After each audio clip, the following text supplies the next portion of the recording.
경제 현안 짚어보는 경제 속 시간입니다. 오늘은 이인철 경제평론가와 함께하겠습니다. 어서 오세요. 네, 안녕하세요. 뉴욕부터 가볼게요. 뉴욕 증시 좋았습니다. 좋았습니까? 네, 다우지수는 또 사상 최고치를 갈아치웠습니다. 근데 우리는 또 비켜가고 있습니다. 지수 지수 하락해서 2,510선에 머물고 있는데요. 외국인들 기관들 계속해서 팔고 있습니다. 그나마 이제 뉴욕 증시가 좋았던 이유는 경제 수장이 지명이 됐는데 네. 이분의 이력이 나쁘지 않네. 어떤 온건파적인 인물로 평가를 받으면서 어떤 이제 정책의 완급 조절이 가능하지 않겠느냐라는 이제 기대감이 반영됐습니다. CNN은 이제 차기 재무장관 경제수장으로 지명된 스콧 베센트에 대해서 어떤 평가를 하고 있느냐를 봤더니 세계적인 억만장자 투자자 맞다. 월가 출신이고 전설적인 자산운용사들과 협업한 이력도 있고 공화당, 민주당을 모두 지지했던 인물이기 때문에 지금 뭐 트럼프 내각의 어떤 예측 불가능한 인사들로만 채워지는 일부의 재계 우려를 완화시켰다라는 평가거든요. 그러다 보니 사실 이기 트럼프 행정부의 입각 기준은 로얄티, 충성심이었어요. 트럼프보다 더 뛰어나면 안 되고요. 입 바른 소리 하면 안 됩니다. 그런데 이런 이제 상대적으로 좀 온건파로 주목을 받는 월가 베테랑이면서 시장을 잘 이해하는 당선자가 재무장관으로 지명됐다라는 사실 자체, 여기다가 일론 머스크가 강하게 반대했어요. 이 사람 안 된다. 안 된다라고 굉장히 이제 반감을 가졌는데, 근데 모난정이 돌맞잖아요. 너무 사실 일론 머스크도 측근들은 좀 보기가 싫은가 봐요. 너무 나댄다. 이런 평가가 있거든요. 그래서 어쨌든 그동안 이제 트럼프 랠리로 급등했던 게 달러화. 여기에다가 미국의 채권 금리였거든요. 오늘 전부 하락세로 돌아섰습니다. 그러다 보니 시장에서는 그나마 좀 좋은 평가를 받고 있는데 이게 사실은 평가잖아요. 네. 평가하는데 실제로 들어가서 예스맨이 될지 모릅니다. 아직. 일단은 기대감 때문에 맞습니다. 뉴욕 증시는 올랐다는 걸 일단은 볼 수 있겠네요. 이렇게 다 오르는 와중에 엔비디아 주가는 4% 넘게 급락을 했습니다. 맞습니다. 예. 이 엔비디아하고 애플은 전 세계 시가총액 1위 기업을 다투고 있기 때문에 이처럼 한쪽이 4% 넘게 떨어지면 바로 그 다음날 시가총액 순위가 바뀝니다. 오늘 바뀌었어요. 엔비디아가 4% 넘게 빠졌는데 지금 바이든 행정부 끝난 날 얼마 남지 않았음에도 불구하고 또 이제 중국 때리게 나서고 있습니다. 특히 반도체 부분에 있어서 미국 정부가 중국을 겨냥한 새로운 반도체 수출 제한 조치를 발표할 것이다 라는 거예요. 그러면서 중국의 반도체 기업 200개의 이제 제한 리스트, 투자 제한 리스트 목록을 작성을 했고요. 여기에 조만간 인공지능 칩에 대한 대중국 수출을 제한하겠다라는 겁니다. 이렇게 되면 인공지능 칩 시장의 1인자는 뭐 엔비디아잖아요. 거의 80%의 시장 점유를 하고 있는데 가장 큰 타격을 받을 수밖에 없고, 엔비디아는 패밀리가 있잖아요. 여기에만 독점적으로 칩을 주는 데가 꽤 많습니다. SK 하이닉스도 그렇고요. 마이크론 되고요. 게다가 TSMC는 여기에 제품을 가져다가 패키징하는 굉장히 이제 이 먹이사슬인데, TSMC도 미증시에 상장이 되는데 2% 넘게 빠졌어요. 자, 그러다 보니 뭐 전반적으로 이제 이 사실 필라델피아 반도체 업종 지수는 올랐지만 이건 왜냐? 엔비디아의 경쟁사들이 꽤 많아요. 이 20% 시장점을 누가 갖고 있느냐? 어드밴스 마이크로 디바이스라는 업체가 갖고 있습니다. 이 업체는 올랐고요. 여기에다 통신주들, 브로드컴, 퀄컴과 같은 게 오르다 보니 기술주는 상승을 했는데 엔비디아만 하락을 했다라고 보시면 되겠습니다. 그러니까 중국에 대한 그 수출 제한 조치가 발표될 거다, 이 얘기 때문이다라는 거네요. 테슬라는 왜 하락했습니까? 테슬라는 지금 앞서 얘기했으니까 이제 좀 견제하는 세력들이 좀 늘어나고 있어요. 일론 머스크를. 맞습니다. 예. 왜냐하면 지금 뭐 트럼프 당선 이제 정권 인수팀에서 IRA 폐기하겠다라고 했는데 트럼프는 손들어서 찬성한다라고 했거든요. 그럼에도 불구하고 예. 지금 악재가 나온 게 미국 캘리포니아 연방정부가 미 정부 차원에서 이제 이 연방보조금을, 전기차 연방보조금을 폐지한다 하더라도 주정부 차원에서 우리는 보조금을 계속해서 지원하겠다라는 겁니다. 다만 테슬라만 빼겠다는 거예요. 왜요? 자, 그 내용을 좀 들여봤더니 이 조치는 더 많은 전기차 제조업체를 이제 유도하기 위한, 뿌리 내리기 위한 조치다. 그래서 주정부 차원의 재정을 투입하는 거다라는 겁니다. 그러면서 이미 테슬라처럼 네임 브랜드가 있는 업체 이미 공장이 있어요. 그러니까 거기는 제외하겠다라는 건데요. 이면을 들여다보니 여기 주지사가 누구냐? 네. 바로 민주당의 거물 정치인입니다. 지난번 이제 이 조 바이든 후보가 고령으로 대선 이제 후보 포기해야 되는 그때 유력하게 대신할 후보로 거론됐던 인물이에요. 그래서 이 뉴섬 이 캘리포니아 주지사가 민주당이 정치적 보복 성격도 있는 거 아니야? 라는 이제 분석도 있지만 어쨌든 업계의 균형을 맞추기 위해서 테슬라를 제외했다는 명분도 있기 때문에 외신에서는 뉴섬 주지사가 머스크에게 한 방 날렸다라는 평가를 내리고 있습니다.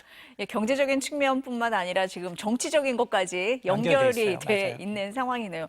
지금 보니까 뉴욕 증시는 계속 좋은 것 같아요. 그럼 이게 연말까지 이어질까? 궁금해집니다. 연말 증시는 악재가 별로 없어요. 미 증시는. 왜냐하면 앞서 얘기했지만 굉장히 상무장관도 그렇고요. 재무장관도 그렇고요. 시장을 잘 알고 있는 월가 인사들이 쭉쭉쭉 다 입각하고 있거든요. 그러다 보니까 지금 트럼프 랠리가 연말에 산타 랠리로 바뀔 것이다라는 기대감이 실제로 커지고 있고요. 연초 대비 지금 뉴욕 증시 얼마나 올랐느냐. 블루칩 중심의 다우 지수는 18% 넘게 올랐고요. 기술주 중심의 나스닥 지수는 29%, 30% 가까이 올랐어요. 그러면서 이 산타 랠리라는 게 뭐냐? 크리스마스를 전후로 해서 연초까지 이어지는 상승 장세가 이어질 경우 산타 랠리라는 표현을 쓰는데 이게 과거 1969년부터 쭉 통계를 내보니 12월 이 기간 동안 산타 랠리의 성공 확률이 굉장히 높았다는 겁니다. 평균 한 1.3% 정도 대형 지수제 S&P 500 지수가 올랐다라는 걸 보면 이 기간 내에 올랐다라는 건 2025년 증시 전망도 나쁘지 않다, 밝다라는 이제 시그널로 해석이 되고 있는데 실제로 지금 골드만삭스의 경우에는 내년 미국 증시 전망 상향 조정하고 있어요. S&P 500 지수 기준 한 6,500까지 내다보고 있는데 현 지수 때보다도 한 10% 정도 추가 상승이 가능하다라는 거고요. 근데 뉴욕 증시는 과거 10년서부터 조정다운 조정을 한 번도 받지 않았어. 근데 코스피는 지금 연초 대비 마이너스입니다. 주요 20개국의 주식 성적표를 보게 되면 우리나라 코스피, 코스닥이 뒤에서 1, 2위 하고 있어서 뒤에서요? 네. 그래서 이제 정말로 국장 탈출은 뭐 나이 순이다, 지능 순이다, 별 얘기가 다 나오는 이유가 증시에 투자할 이 메리트가 점점점 이제 줄고 있는 게 사실입니다. 우리 증시 얘기를 할 때 삼성전자 얘기를 안 할 수가 없어요. 그럼 이제 삼성전자 살아나는 거야? 라는 기대감을 갖게 하는 게 그 엔비디아의 젠슨 왕 CEO가 얘기를 하면서 이번에는 정말 엔비디아에 삼성전자가 납품을 하게 되는 걸까? 기대감이 지금 있는 상황이긴 합니다. 어떻습니까? 맞습니다. 사실은 10조 원의 자사주 매입이 이틀 천하로 끝났어요. 이틀밖에 못 갔어요? 이틀밖에 안 갔어요. 되게 아쉬워했는데 네. 420만이 개인 투자자들이 아쉬운 대목인데 어제도 3% 넘게 올랐고요. 지금도 강세예요. 5만 8천 원 넘어섰어요. 이게 젠순항이 삼성전자 언급할 때마다 뛰고 있어요. 그래서 자사주 매입보다 젠순항한테 잘 보여야 되는 게 아니냐라는 우스갯소리가 나올 정도입니다. 사실 어제 뭐라고 얘기했냐면 삼성전자로부터 5세대 8단과 12단 HBM3E 지금 이제 납품하는 방안을 검토하고 있고 납품 승인을 굉장히 가능한 빨리 서두르고 있다라는 거예요. 자, 그러다 보니 삼성전자가 지금 3분기 실적 발표하면서 5세대 아마 4분기 내 연말 이내 납품할 수 있다라고 얘기를 했거든요. 그러다 보니까 어쨌든 지금 삼성전자가 AA 반도체 랠리에 좀 올라타기 위해서는 반드시 이 코스를 거쳐야 돼요. 물론 5세대는 이미 SK 하이닉스가 거의 독점적으로 지금 납품을 하고 있고요. 그다음 마이크론이 두 번째고 삼성이 지금 들어가도 넘버 3예요. 그래서 더 중요한 건 내년에 발표될 6세대. 6세대에서는 정말 공평한 시장에서 출발하는 거잖아요. 그러니까 문제는 고품질, 수율이 얼마나 따라주는지 그리고 집 나간 고객들 전부 다 지금 이쪽에 다른 쪽에 줄 서 있는데 그 고객들이 다시 돌아와야지만이 지금 외국인 투자자들은 오늘은 주식 삼성전자 오르고 있지만 여전히 팔고 있습니다. 그러니까 외국인 투자자들이 삼성을 다시 매수하려면 대형 고객들이 다시 삼성으로 몰려와서 주문을 해야 되는 상황입니다. 그럼 외국인 투자자들이 본격적으로 들어와야 삼성전자도 좀 살아난다 그런 시그널로 볼 수 있다 이런 겁니까? 맞아요. 아마 삼성이 내일이나 이제 아마 이번 주 내로 이제 인사 발표할 거예요. 쇄신 내각 인사에서 가장 관전 포인트는 반도체와 같은 이제 기술 부분에 있어서 얼마나 기술 인력들이 최고 이제 자리로 오르느냐, 그리고 관리 인력들이 좀 뒤로 빠지느냐를 좀 체크해 보시면 좋겠습니다.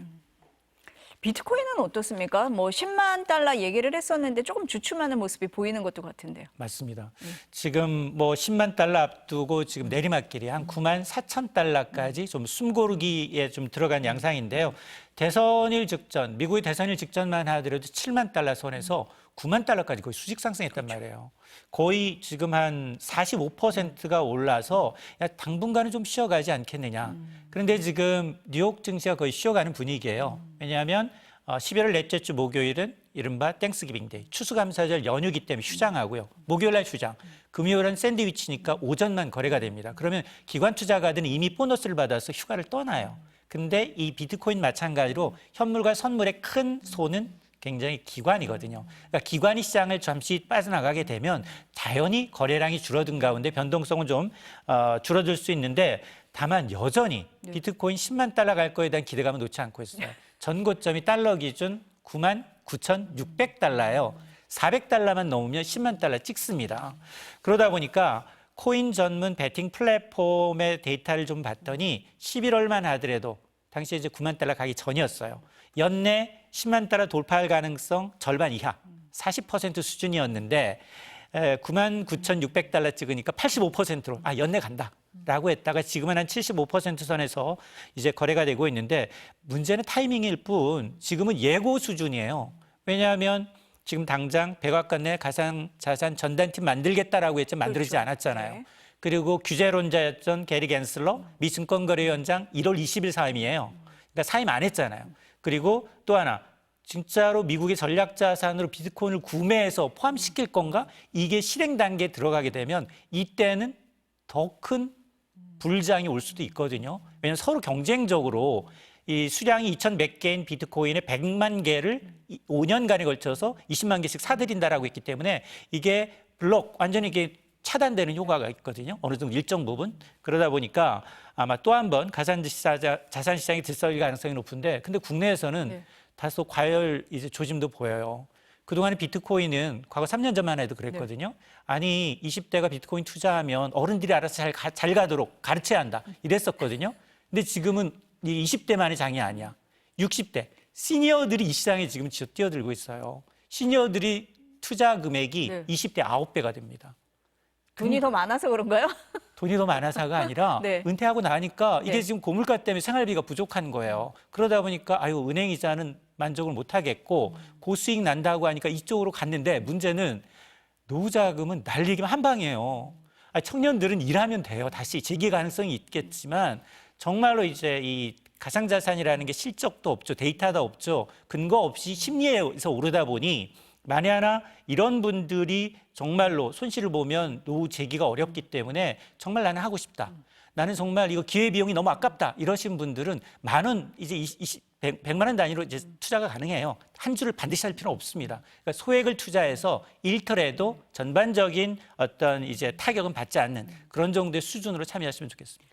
소장님 엄청 걱정하시는 것 같아요. 저는 그러니까 이게 갈 것 같은데 1억 3천만 원에 사서 도대체 얼마에 팔게? 라는 질문을 하면 답이 안 나오는 거예요. 우려가 돼서 말씀을 하시는 거다. 지금 가상자산을 말씀을 하시니까 최근에 이제 가상자산 과세를 두고 논란인 것 같습니다. 내년부터 이제 한 달 남짓 남았잖아요. 코인 투자해서 500만 원 벌게 되면 한 55만 원 정도 이제 세금을 내야 하고요. 1,000만 원 투자해서 이득을 봤어요. 그러면 한 165만 원 정도 세금을 내야 합니다.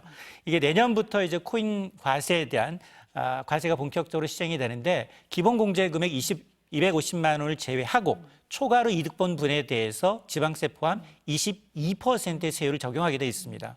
그런데 정부 여당은 지금 과세 체계가 좀 미흡하니 과세를 한 2년 정도 유예합시다라고 이제 주장을 하고 있는데 반면에 민주당은 반대입니다. 이미 2번 유예한 거 아니에요? 맞습니다. 예, 예. 2021년 시행 예정이었지만 여야 합의로 2차례 이제 이 유예가 돼 있었고 그리고 소득 있는 곳에 세금을 매겨야 하고 지금은 세수 결손이 심각한 상황인데 더 이상 미뤄서는 안 된다. 다만 기본 공제 금액이 너무 적으니 250만 원을 5천만 원으로 상향하되 내년에 그대로 시행하자라는 건데요.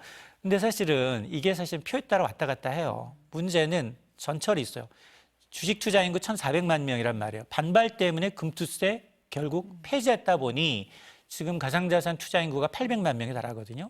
그러니까 왜 이제 가상자산에 대해서만 세금을 물리느냐, 이것도 과세 형평성에 문제가 있는 게 아니냐라는 거고, 또 다른 시각은 뭐냐, 아니 엔비디아 투자해봐라, 엔비디아도 투자하면 250만 원 제외하고 과세하는데 가상자산이라고 투자 안 해도 되느냐, 똑같은 논리로 지금 반박을 하고 있는데 어쨌든 지금 코인 과세를 반대하는 투자자들이 국회 청원 게시판에다가 하루 만에 5만 명 이상 서명을 했기 때문에 이제 국회가 답을 해야 되는 상황입니다.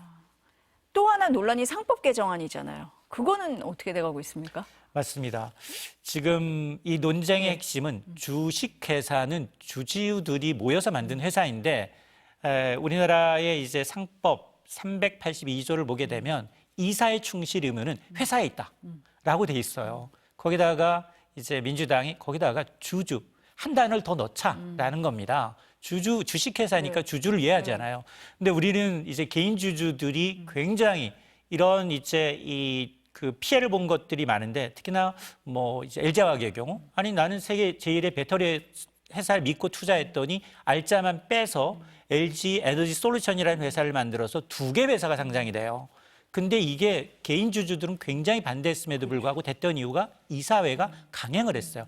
회사 차원에서 이득이라는 논리예요. 자, 그런 논리 때문에 이 회사 상법 이 382조를 이사회 충실 의무를 회사 플러스 주주까지 더해서 좀 개정을 하자라는 게 이제 민주당의 주장인데 그동안 이제 이 기업 이사 결정할 때 이제 개인주들 총수의 이익을 위해서라면 개인 주주의 이익은 굉장히 훼손했던 이게 이른바 이제 코리아 디스카운트의 요인이기 때문에 이걸 바꿔보자라는 얘기인데 없던 걸 새로 만들려고 하니 이제 재계에서는 강하게 또 반발하고 있는 겁니다. 네. 아직은 정리가 안 되고 있는 그런 상황이네요. 이게 왜냐하면 네. 내년 세법 개정안에 담기 위해서는 이번 달 말까지 결론 내야 돼요. 그럼 과세 쉽지가 내년부터 시작되게 되면 이제 가상자산 거래소하고 이 작업 시스템 작업이 들어가야 돼요. 네. 아직은 시작을 다 마무리를 못하는 그런 맞습니다. 상태라고 봐야겠네요. 한국은행이 모레 금통위 열잖아요. 이번 금리는 어떻게 됩니까? 일단 금리 동결은 뭐 기정사실이고요. 관전 포인트는 금리를 동결하면서 과연 올해 경제 성장률 전망치를 낮추면 어떡하나일 거예요. 사실은 이제 이 한은의 정책 목표는 2가지입니다. 물가 안정과 금융 안정. 물가는 이미 지난달까지 2달 연속 1%대, 한은의 물가 관리 목표치 2% 아래로 내려왔기 때문에 물가 걱정은 없어졌어요. 그런데 문제는 뭐냐? 치솟는 환율. 여기다가 가계부채도 금융당국이 총량 규제라니 은행 대출이 느는 게 아니라 이금융권 대출이 늘고 있어 풍선 효과가 나타나고 있다는 거거든요. 그러다 보니 지금 이창용 총재도 최근에 뭐라고 얘기했느냐? 기준금리 결정에 환율이 새로운 고려 요인이 됐다라는 겁니다. 환율 때문에 금리 내리기 어렵다라는 걸 솔직히 얘기한 거고요.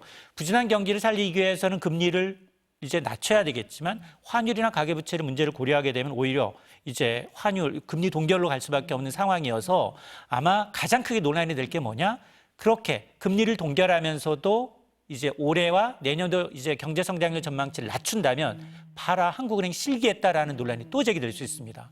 왜냐하면 한국은행은 올해 성장률 전망치 2.4%, 그렇죠. 내년 2.1%로 얘기하고 있는데 지금 뭐 KDI, IMF 모두 2.0이고요. 오늘 골드만삭스가 1.8까지 얘기했거든요. 그러니까 해외 글로벌 IB들은 우리 경제를 더 안 좋게 보고 있어요. 8개 투자하는 가운데 5개가 내년 우리나라 성장률 2% 밑돕니다입니다. 이렇게 되면 4년 연속 우리가 물가보다도 성장률이 뒤지는 굉장히 힘든 올해보다도 내년이 더 어렵다는 얘기이기 때문에 아니 올해보다도 내년이 더 어렵다는데 왜 금리를 낮추지 않지? 금리나 실기한 게 아니야라는 거예요. 이 금리나 실기의 포인트는 뭐냐면 이게 미국이 고물가 때문에 빅스텝, 자이언트 스텝 하면서 제로에서 5.5%까지 올렸어요. 근데 우리는 3.5% 올리고 난 다음에 1년 반 동안 쉬었어요.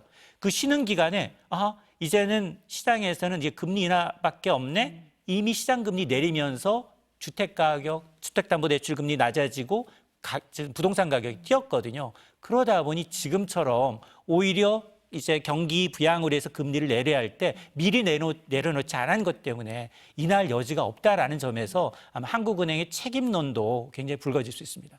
일단 성장률 전망치를 좀 지켜봐야 될 것 같습니다. 오늘 말씀은 여기까지 듣겠습니다. 감사합니다.